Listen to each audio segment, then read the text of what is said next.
2020년에 꼭 알아야 할 교통법규 4가지. 안전하고 성숙한 교통문화를 위해 교통법규는 끊임없이 발전하고 변화하고 있습니다. 때문에 작년에 내가 알고 있던 법규가 오늘은 불법이 된 일도 허다합니다. 2019년부터 2020년까지 새로 개정된 교통법규와 초보자는 반드시 알아야 할 교통법규에 대해 알아보겠습니다. 이거 모르면 운전대 잡지 마라. 먼저 2020년 개정안입니다.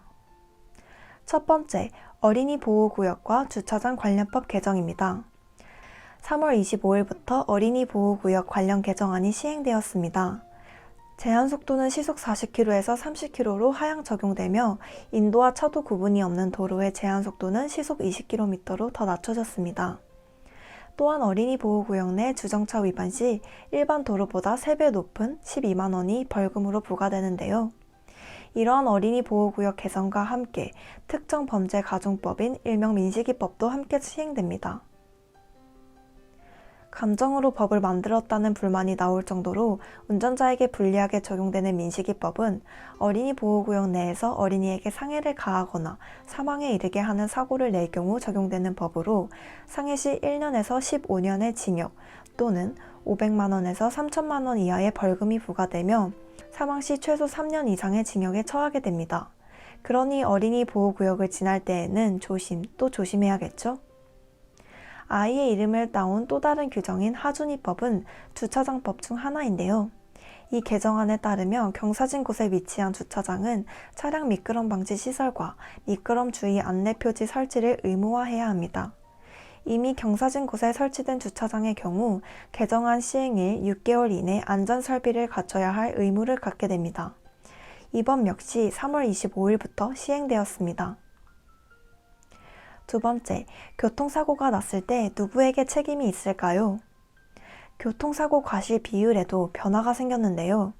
먼저 교차로와 좌회전 차량의 상황입니다.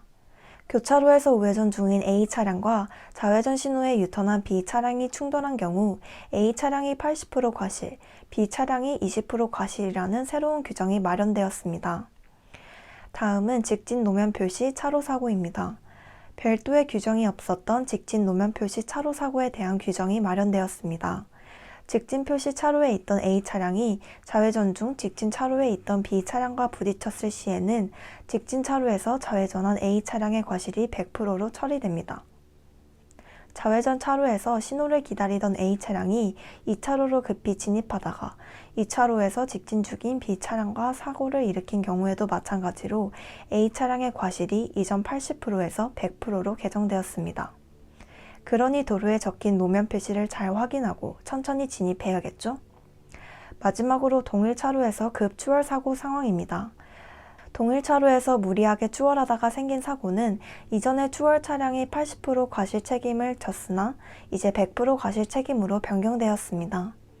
사고 원인 제공자에게 보다 엄중한 처벌을 내리겠다는 2020년 개정안 꼭 기억해야겠습니다. 세 번째, 모바일 운전면허증. 처벌에 관련된 법규뿐만 아니라 생활에 편리하게끔 만들어진 규정도 있습니다. 바로 모바일 운전면허증인데요. 모바일을 통해 발급받은 운전면허증의 효력은 실제 플라스틱 카드형 운전면허증과 동일하며 본인 인증 앱인 패스를 통해 이용 약관에 동의한 후 실물 운전면허증을 등록하면 이용이 가능합니다. 네 번째, 전동 킥보드 규제 강화. 아울러 전동 킥보드의 안전사고 증가를 막기 위해 올해부터 전동 킥보드의 안전장치가 강화됩니다. 배터리를 포함해 전동 킥보드의 무게는 최대 30kg로 제한되며 등화 장치와 경운기 장착이 의무화되었고 덧붙여 전동 킥보드가 원동기 장치 자전거에 해당되어 2종 원동기 면허 이상의 운전면허를 소유해야만 하기 때문에 앞으로 만 16세 이하의 청소년은 이용이 불가합니다. 만일 무면허 이용 시 적발되면 30만 원 이하의 벌금이 부과되며 음주 단속도 이루어지게 되니 꼭 알아두세요. 여기서 끝이 아닙니다. 다음은 꼭 알고 있어야 할 2019년에 개정된 교통법규입니다. 운전면허증 개편. 기존의 경찰서나 면허시험장을 직접 방문해 국제운전면허증을 받아야 했던 과거와는 달리 새 운전면허증을 받을 시 33개 국가에 방문해도 별도의 운전면허증 없이 해당 면허증으로 운전 가능하게 제도가 변경되었습니다. 면허증 뒷면에 영문으로 된 이름, 생년월일 등의 개인정보가 면허 정보를 표시해서 호주, 캐나다, 영국, 싱가포르와 같은 국가에서 해당 면허증으로 바로 운전이 가능하고 미국, 독일, 스위스, 러시아, 이탈리아 등의 국가와도 추가 협의를 진행하는 중입니다. 음주운전 규제 강화. 이 부분은 여러 운전자들께서 몸소 체감하셨을 거라 생각합니다.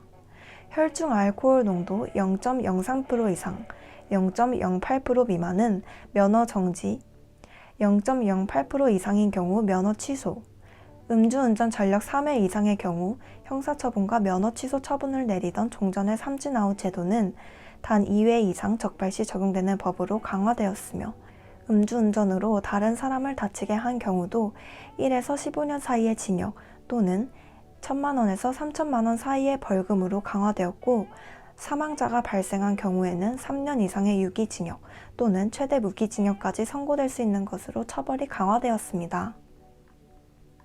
더불어 도심 제한 속도가 시속 60km에서 50km로 하향 조정된 점, 신차 구매 시 자동차 중대 부위 결함이 3회 발생해야 교환이 가능했던 종전과 달리 출고 후 1년 이내 중대 부위 결함 2회 수리 후 하자가 발생하거나 수리 기간이 30일 초과하는 경우에도 교환이나 환불이 가능해진 한국형 레몬법이 실시된 점, 그리고 안전표시 소방시설 주변 5m 이내 불법 주정차한 경우 과태료 2배 인상된 점 알고 있어야겠죠?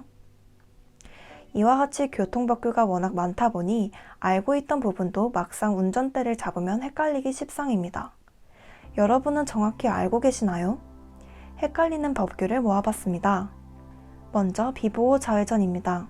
비보호 자회전은 말 그대로 보호를 받지 못한 상태에서 자회전을 하는 것이기 때문에 더욱 정확히 알고 있어야 합니다.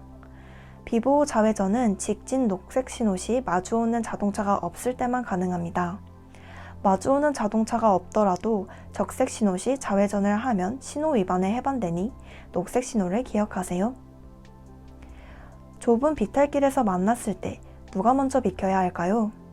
비보호 자회전 말고도 운전자를 고민에 빠뜨리게 하는 상황은 아주 많습니다. 좁은 비탈길에서 다른 차를 맞닥뜨릴 때도 그런 경우 중 하나인데요. 이 경우 누가 먼저 양보해야 할까요? 도로교통법 제20조 진로 양보의 의무에 따라 비탈길 좁은 도로에 내려가는 차는 후진이 어렵기 때문에 올라가는 차가 양보를 해야 합니다. 내려가는 차가 통행 우선권을 갖게 되는 것이지요. 비탈길 좁은 도로 외에 좁은 도로에서 사람을 태웠거나 물건을 실은 차가 동승자가 없고 물건을 실지 않은 차가 서로 마주한 경우에는 동승자가 없고 물건을 실지 않은 차가 양보를 해야 합니다. 물론 급하지 않은 사람이 양보를 해주는 훈훈한 선택지도 있습니다. 의외로 잘 모르는 도로 위 표시들. 하루에도 몇 번씩 마주치지만 뜻을 모르고 무심코 지나가는 다양한 표시들이 있습니다. 도로 위 지그재그 표시도 그중 하나입니다. 이 표시는 같은 도로의 폭을 더 좁아 보이게 만들어 서행하도록 유도하는 것인데요. 보행자 사고가 잦은 횡단보도나 어린이 보호구역 그리고 교차로에서 자주 볼 수 있습니다. 전체 운전자 중 단 30%만이 그 의미를 알고 있다는 표시도 있는데요. 바로 도로 위에 있는 하얀 다이아몬드 표시입니다.